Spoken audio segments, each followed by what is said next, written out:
The jungle explodes with musket fire. Through the dense undergrowth of Jamaica's Cockpit Country, British dragoons stumble forward, their red coats soaked with rain and blood. They cannot see their enemy. They can only hear the crack of rifles echoing from limestone cliffs that rise like fortress. Walls on every side. Another soldier falls. Then another. The ambush is perfect, the retreat inevitable. Lieutenant Colonel William Fitch lies dying in the mud, his skull shattered by a maroon ball. 18 of his men are already dead. The Akampong trackers who warned him not to advance this way shake their heads in grim recognition. The Trelawney Town Maroons have done it again. Against one of the most powerful empires on earth, fewer than 600 warriors are winning. It is October, 1795. Britain controls the seas. British armies are fighting revolutionary France across Europe and the Caribbean. Yet here, in the rain-lashed mountains of western Jamaica, His Majesty's forces face humiliation. 2 months of campaigning have produced nothing but casualties and frustration. Conventional tactics, the kind that work splendidly on European battlefields, are useless in this vertical wilderness of sinkholes and caves, where every ravine might hide a maroon ambush, and every summit commands fields of fire that turn British formations into slaughter pens. The governor in Spanish Town is frantic. The plantation owners are terrified. The enslaved population watches with barely concealed hope. If the Maroons can defeat the British Army, what might be possible? This is the crisis into which steps a 37-year-old cavalry officer named George Walpole. He arrives with the 13th Light Dragoons in September, having spent his career in unremarkable postings across England and Ireland. Nothing in his background suggests brilliance. He is the third son of an earl, well-connected but undistinguished, a competent officer who has never commanded anything remotely resembling a jungle war. Yet within 3 months, Walpole will break the military stalemate. He will employ tactics so unorthodox that historians still debate their ethics. He will force the surrender of warriors who have never been conquered, and then, in an act that will cost him his career and his reputation amongst his own class, he will refuse to betray the men who laid down their arms on his word of honor. This is a story about more than tactics and terrain. It concerns what happens when an officer trained in the rigid conventions of 18th-century warfare encounters an enemy who recognizes no such rules. It explores the collision between imperial ambition and guerrilla resistance, between the letter of military discipline and the spirit of personal honor, and it asks uncomfortable questions about whose victory we celebrate and whose defeat we mourn. The Jungle War of 1795 remains one of Britain's most obscure colonial conflicts. The man who ended it has been almost entirely forgotten, yet the principles he defended, the sanctity of a soldier's word, the limits of what honor permits, echo across military history to this day. Our story begins not with Walpole, but with the men he would face, the Maroons of Trelawney Town, descendants of warriors who had fought the British Empire to a standstill once before. To understand the War of 1795, one must first grasp the extraordinary history that preceded it. The Maroons of Jamaica were not ordinary escaped slaves. They were the inheritors of a military tradition that stretched back 140 years, to the moment when Spanish colonists freed their African slaves rather than let them fall into English hands. When Admiral William Penn and General Robert Venables captured Jamaica from Spain in May 1655, they found an island already in revolt. The freed Africans, many of them warriors from the Akan and Ashanti peoples of West Africa, melted into the mountainous interior. They called themselves Maroons, from the Spanish word cimarron, the wild, the untamed. From forest strongholds in the Blue Mountains and the Cockpit Country, they waged unrelenting war against English settlement. For 80 years, the Maroons demonstrated a tactical sophistication that European-trained officers could scarcely comprehend. They employed scouts and sentries in rotating shifts, They fortified natural defensive positions known as cockpits. With stakes and traps, they communicated across vast distances, using drums and the abeng, a cowhorn trumpet whose distinctive notes carried for miles through the mountains. Most critically, they mastered what military historians would later call guerrilla warfare, swift raids, followed by retreat into terrain where conventional forces could not follow. The First Maroon War, which raged from approximately 1728 to 1739, cost the Jamaican Assembly more than £240,000, an astronomical sum. British casualties mounted into the hundreds. Entire expeditions simply disappeared into the forest, never to return. The planter class lived in terror of coordinated maroon slave uprisings that could destroy the entire colonial economy. Finally, in March 1739, Governor Edward Trelawney authorized a peace treaty with the Leeward Maroon leader known as Cudjoe.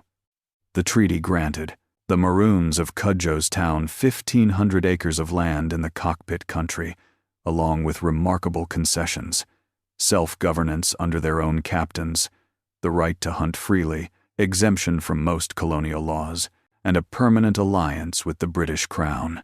In return, the Maroons agreed to one terrible condition: they would capture and return runaway slaves for a bounty of 10 shillings per head. From warriors who had fought for freedom, they would become slave catchers, an arrangement that sowed seeds of bitterness amongst the enslaved population and moral compromise amongst the Maroons themselves. For 56 years, this uneasy alliance held. Cudjoe's town, renamed Trelawney Town in honor of the governor, prospered in its limestone fastness. The Maroon population grew to approximately 500 souls, governed by a council of captains who administered justice according to their own customs whilst recognizing nominal British sovereignty. They hunted feral pigs in the forests, cultivated provision grounds in the valleys, and trained each new generation in the arts of bush warfare.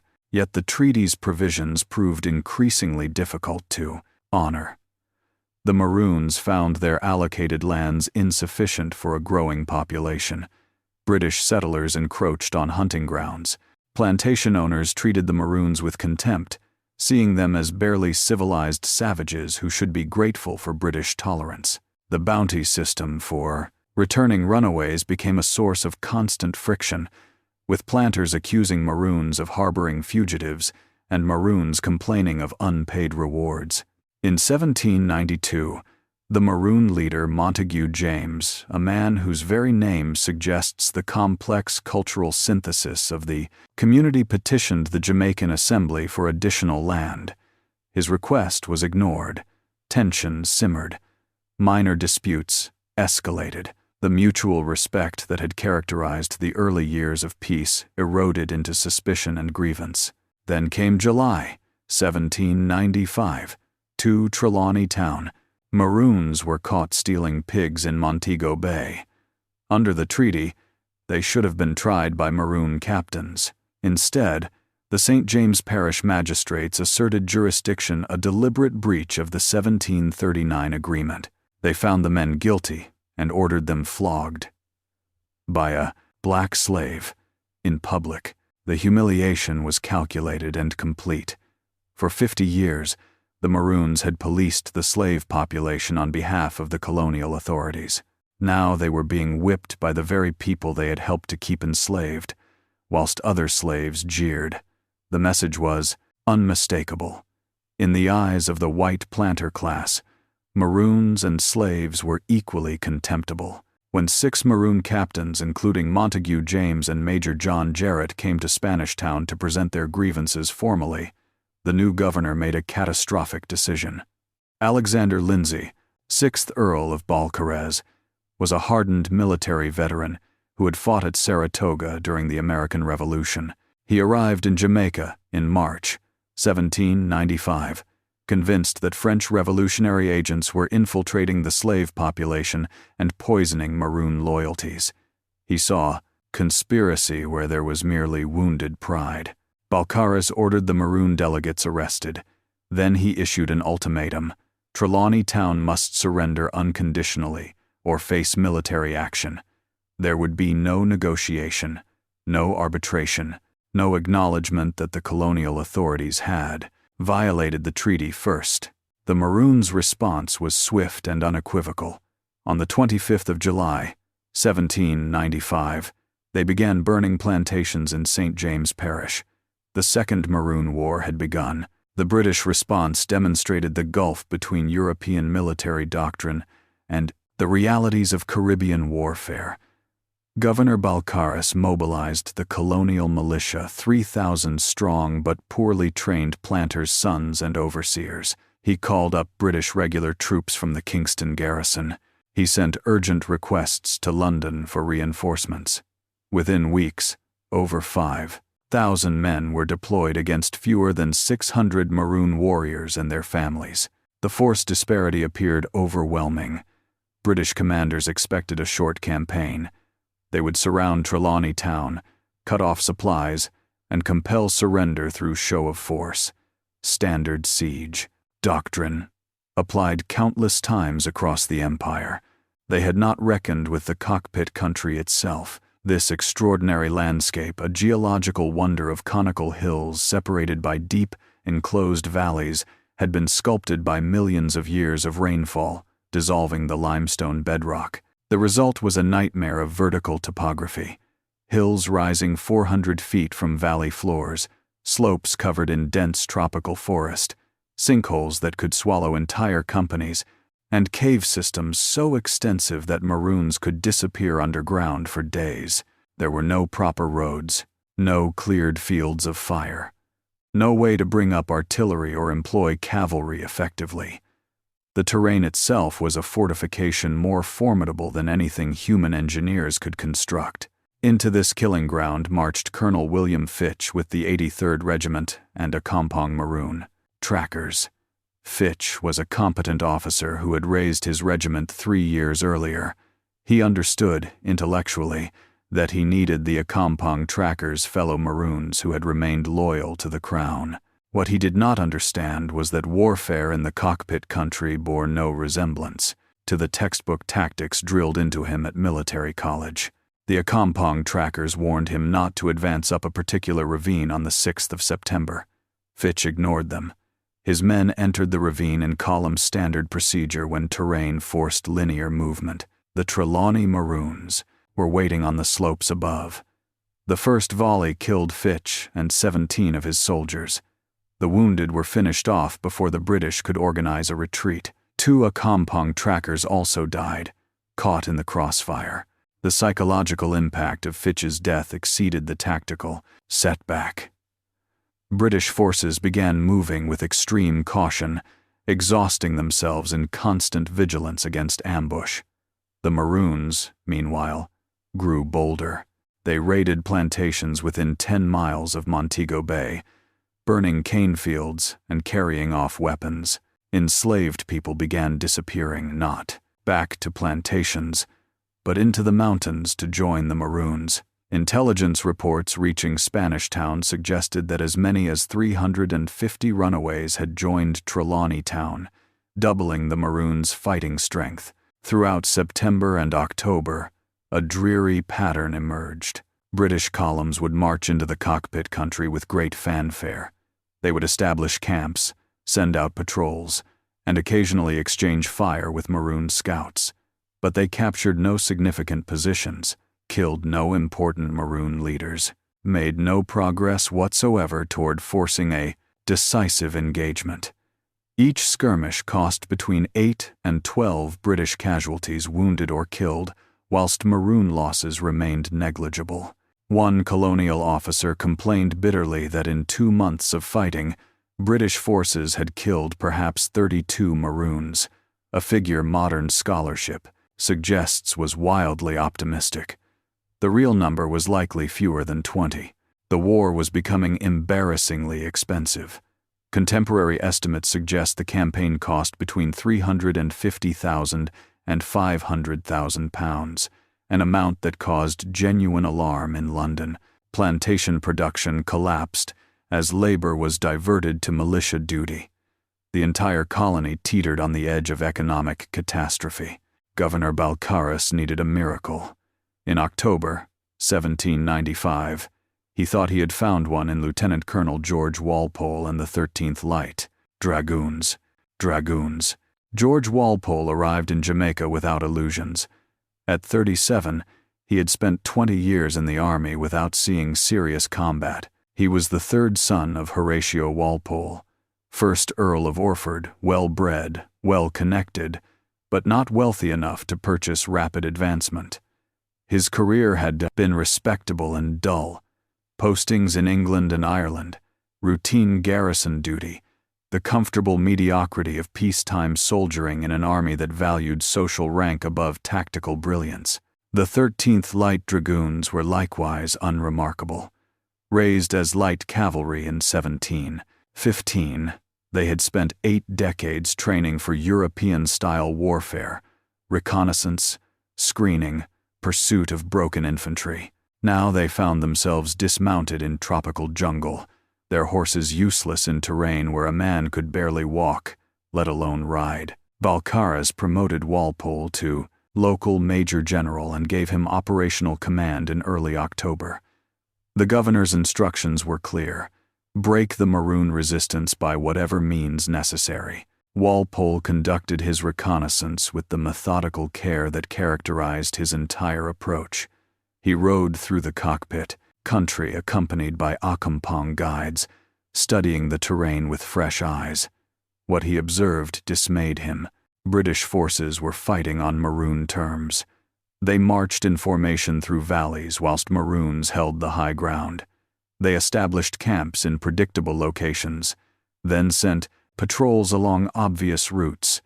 They attempted to hold territory that could not meaningfully be occupied, exhausting themselves defending positions that the Maroons could bypass at will. Every conventional military principle Walpole had learned was worse than useless here. It was actively counterproductive. Walpole recognized what his predecessors had not. This war could not be won through superior numbers or discipline. The Maroons would never mass for a set-piece battle. They would never defend fixed positions. They would simply melt into the forest, strike when opportunity offered, and wait for the British to exhaust themselves. If the war could not be won conventionally, it must be won unconventionally. Walpole began implementing changes that horrified traditional officers but produced immediate results. First, he reorganized his forces into small, mobile units, led by the Accompong trackers. Instead of marching in rigid formations, British soldiers moved in dispersed order, using cover, advancing cautiously. The Accompong Maroons taught them to read signs in the forest: disturbed vegetation, old campfire sites, trails that led to water sources. Walpole ordered his officers to learn from these men, setting aside the racial prejudice that normally governed such relationships. The Accompong knowledge of Cockpit Country geography became the operational foundation of British strategy. Second, Walpole initiated a campaign of systematic destruction. He recognized that the Maroons' greatest strength was also their vulnerability. They lived in the forest and depended on provision grounds cultivated in hidden valleys. If those resources could be denied them, they would face starvation. Throughout November, British columns targeted Maroon provision grounds with ruthless efficiency. They burned crops, destroyed storage facilities, fouled water sources, captured livestock. Contemporary observers described this as Walpole employing scorched earth tactics, a strategy as old as warfare itself, but one that required iron discipline to execute properly in terrain where small units operated beyond direct supervision. The approach worked. As December brought the dry season, the Maroons found themselves unable to resupply. Their families, women, children, elders were suffering genuine deprivation. The warriors could endure hardship, but watching their children go hungry was another matter entirely. Still, Walpole had not broken them. The Maroons continued to control the high ground. Their ambush tactics remained devastatingly effective. British casualties continued to mount in small-scale engagements. The war had reached a bloody equilibrium. The British could deny the Maroons resources, but could not defeat them militarily. Then Governor Balcarres played his final, desperate card. In December, he imported 100 bloodhounds and 40 Spanish handlers from Cuba, the Cuban bloodhound more properly. The Dogo Cubano was a large, aggressive breed, descended from mastiffs and bulldogs. Spanish colonists in Cuba had used them for decades to hunt runaway slaves in the island's eastern mountains. The dogs were trained to track human scent and attack on command. They were, quite deliberately, instruments of terror. Balcarres informed the Maroon leaders that the dogs were coming. The psychological warfare was intentional. The message was clear.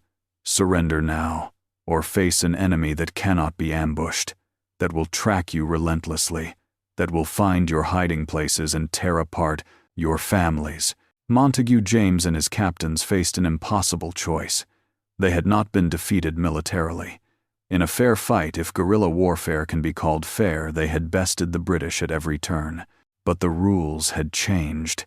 The British were now willing to employ weapons of indiscriminate violence that made no distinction between warriors and children. On the 21st of December, 1795, Walpole received word that Maroon emissaries wished to discuss terms. The subsequent negotiations revealed Walpole's character with striking clarity. He met with Montague James and other Maroon captains in the forest, far from British lines.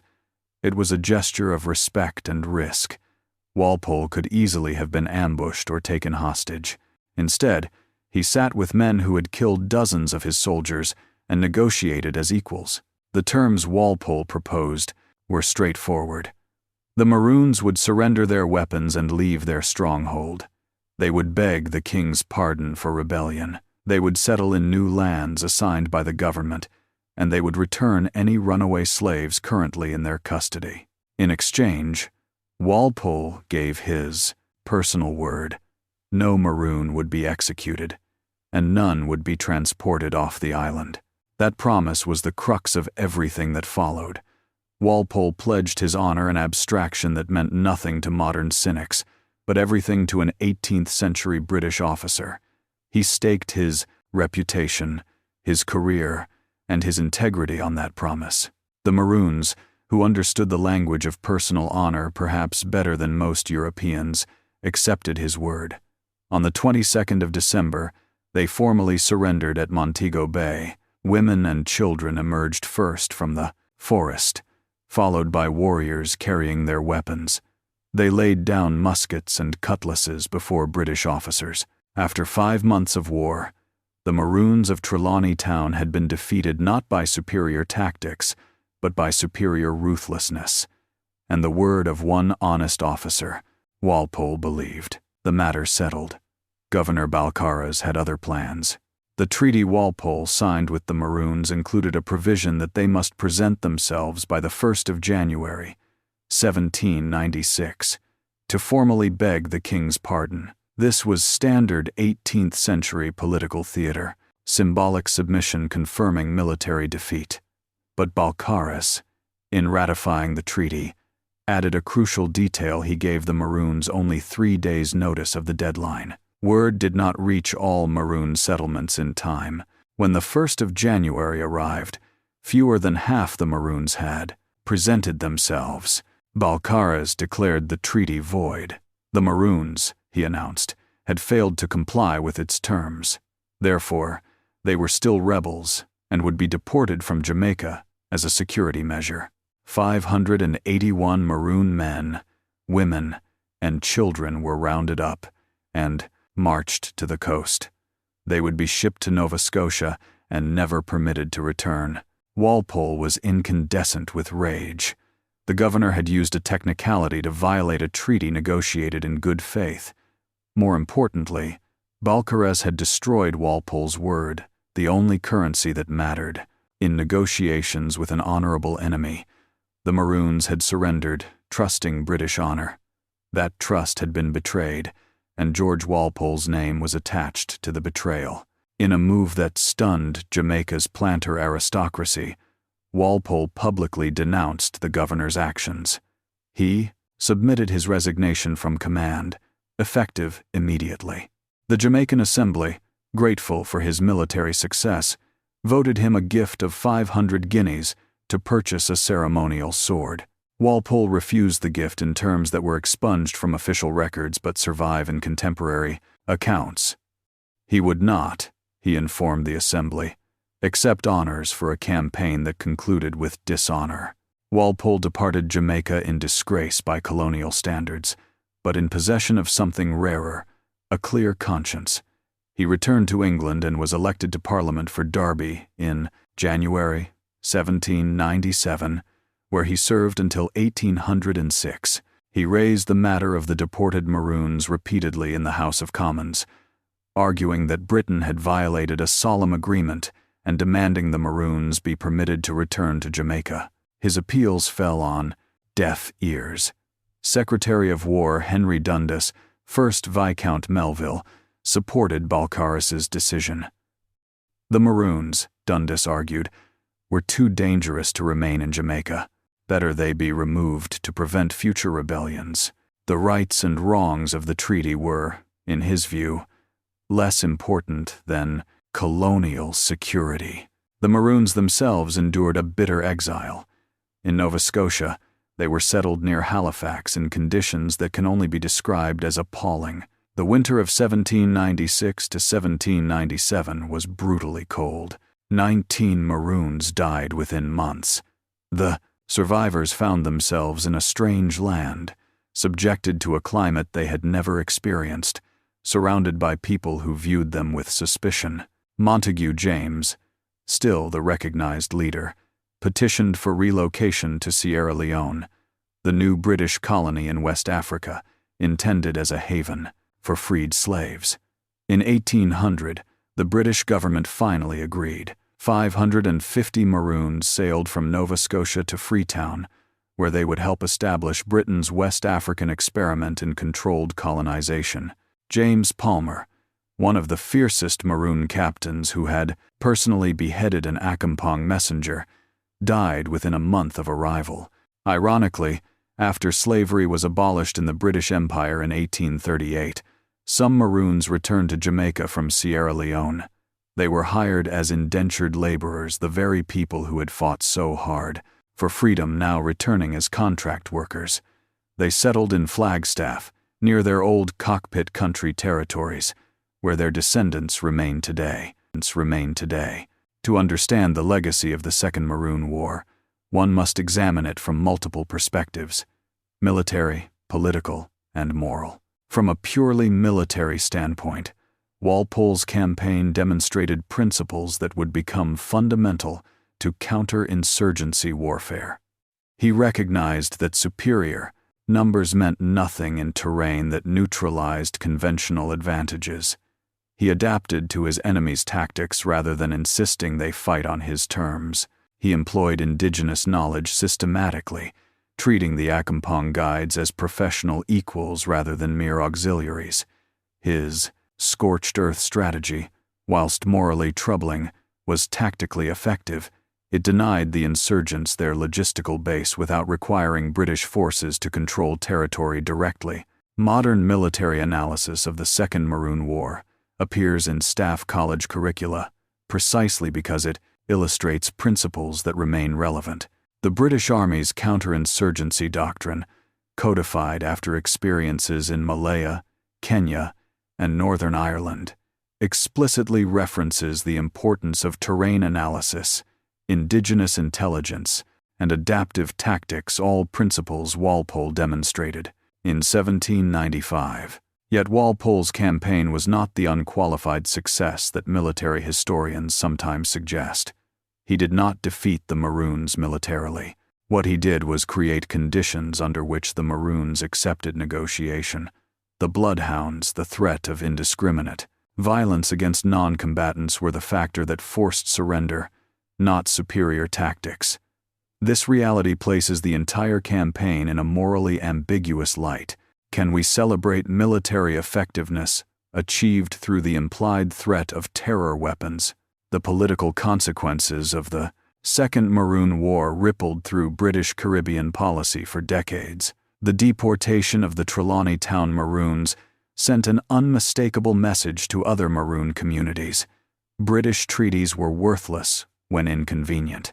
The Windward Maroons of Moortown and the Leeward Maroons of Accompong noted this lesson carefully. Their relations with colonial authorities grew increasingly wary. More significantly, the war influenced British thinking about slave resistance. Governor Balcarres and the planter class had been terrified not by the Maroons themselves, a small, contained group, but by the possibility that Maroon success might inspire general slave rebellion. The Haitian Revolution was unfolding simultaneously, demonstrating that enslaved populations could overthrow colonial rule entirely. British authorities looked at Jamaica's demographics, enslaved Africans outnumbering whites by a ratio of 10-1, and saw catastrophic vulnerability. The Second Maroon War hardened British attitudes toward any form of resistance. It led directly to increased militarization of Jamaican society. More troops, more militia training, harsher slave codes, and systematic suppression of anything that might foment rebellion. The humanitarian abolitionist movement growing in Britain found its arguments constantly undermined by colonial governors who insisted that security required maintaining the slave system unchanged. George Walpole became an ironic figure in this debate. Having defeated Maroon resistance, he returned to Parliament and spoke against the slave trade, using his Jamaican experience as evidence. In 1807, during debates on the Slave Trade Act, Walpole argued that importing more Africans into Jamaica would inevitably produce more resistance. He had seen the Maroons' military capability firsthand. He understood, perhaps better than most MPs, that enslaved populations possessed both the ability and the will to fight for freedom. His voice carried weight born of military credibility, but his conclusions that slavery was both immoral and unsustainable were unwelcome in a House of Commons filled with men whose fortunes depended on Caribbean sugar. The moral legacy of Walpole's actions remains contested. On one hand, he demonstrated personal honor by refusing to be complicit in Balcarres's betrayal. He sacrificed advancement and reputation to maintain his integrity. These are admirable traits in any context. On the other hand, he had employed tactics of deliberate deprivation against a civilian population. He had accepted the use of bloodhounds, terror weapons, as leverage in negotiations. His honor was expressed in keeping his word after the fact, but the methods that brought the Maroons to surrender were themselves questionable. This paradox lies at the heart of imperial military history. Can an officer serve an unjust system honorably? Can tactical brilliance in defense of slavery be celebrated? The Second Maroon War was, fundamentally, an operation to preserve the plantation economy and the institution that sustained it. The Maroons fought for freedoms they had won through warfare and treaty. The British fought to maintain an economic system built on human bondage. Walpole's personal honor operated within that larger framework of structural injustice. Modern historians examining the Second Maroon War increasingly focus on the Maroons themselves rather than their British opponents. Scholars like Mavis Campbell and Michael Sivapragasam have reconstructed Maroon perspectives from fragmentary evidence, oral histories passed down through generations, plantation records noting escaped slaves who never returned, and the testimony of the Maroons themselves before British commissioners. These sources reveal a complex society that European observers consistently misunderstood. The Trelawney Town Maroons were not primitive warriors living in anarchic freedom. They possessed sophisticated political structures, military organization, agricultural knowledge, and diplomatic capabilities. They had negotiated successfully with British authorities for decades precisely because they understood European power whilst maintaining their own cultural identity. When they went to war in 1795, It was not through rashness or French revolutionary influence as Balcarres claimed, but through a calculated assessment that the Treaty of 1739 was being systematically violated, and peaceful redress was impossible. The Maroons' military effectiveness during the war reflected generations of accumulated tactical knowledge. They knew how to use terrain, not through instinct, but through careful study and the transmission of expertise from experienced fighters to younger warriors. They employed scouts, sentries, and intelligence networks. They understood supply logistics and the importance of controlling water sources. When Leonard Parkinson and James Palmer led raids against British positions, they did so with professionalism that matched anything in European military doctrine. The fact that this expertise has been largely written out of British military history tells us something important about whose stories we choose to remember. Walpole receives mention in regimental histories as the officer who ended the Maroon insurrection. The Maroons themselves appear as obstacles overcome, primitive enemies defeated through superior civilization. The uncomfortable reality that they were fighting to preserve freedoms granted by treaty, and that British victory required both overwhelming force and negotiated settlement receives less attention. George Walpole died in May 1835, aged 76, having never married. He lived comfortably at 14 Queen Street, Mayfair, on the income from government sinecures rewarded for political service. His parliamentary career had been undistinguished. His military achievements, substantial in their time, were overshadowed by the Napoleonic Wars that followed. The 13th Light Dragoons went on to greater fame at Waterloo. Jamaica experienced further slave rebellions culminating in the Baptist War of 1831 to 1832. The empire Walpole served expanded to unprecedented scale, then receded. He left no memoir, no collected letters revealing his inner thoughts about Jamaica. We know his actions through official dispatches and the testimony of others, the Assembly's attempt to honor him with a ceremonial sword, his refusal, his speeches in Parliament on behalf of the deported Maroons, his vote for the abolition of the slave trade. These facts sketch a portrait of a man who valued personal honor above professional advantage, but who remained a product of his time and class. The Maroons of Trelawney Town left a different kind of legacy. Those who went to Sierra Leone became founding members of Freetown's Maroon Town settlement. They served as militia against French attacks. They worked as laborers and farmers. They intermarried with other settler groups. Within 2 generations, their distinct Jamaican Maroon identity had largely dissolved into the broader Creole culture of Sierra Leone. The Maroons who remained in Jamaica, those who had not joined the rebellion or who had hidden successfully maintained their communities.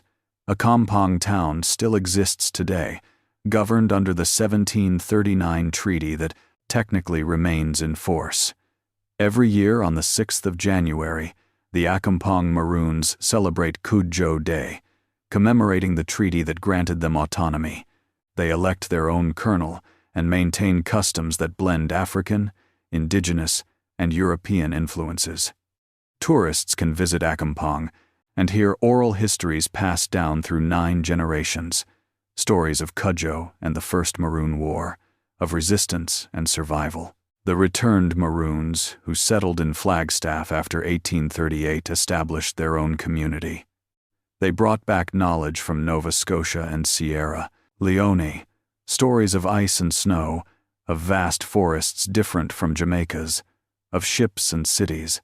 Their descendants intermarried with freed slaves.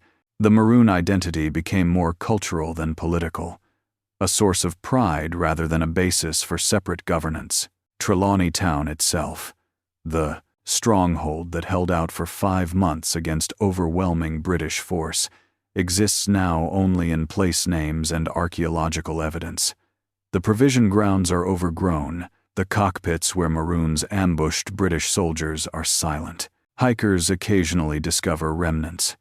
The foundations of buildings, old grave markers, rusted metal from weapons or tools. The Cockpit Country remains largely uninhabited, a limestone labyrinth too difficult for modern development. What remains is the question of memory. Whose version of the Second Maroon War do we accept? British military histories. Remember an efficient campaign concluded by a professional officer who employed innovative tactics to overcome challenging terrain. Jamaican histories remember betrayal and deportation, a proud people defeated not by military superiority but by broken promises and terror weapons. Maroon oral. Traditions remember heroes like Montague James and Leonard Parkinson, warriors who fought impossible odds with courage and skill. All these narratives are true. All are incomplete. George Walpole fought effectively to suppress a rebellion by people defending treaty rights. He adapted, impressively, to unconventional warfare. He maintained personal honor in circumstances where dishonor was the norm, yet his honor operated within a system of profound injustice. He fought to preserve slavery.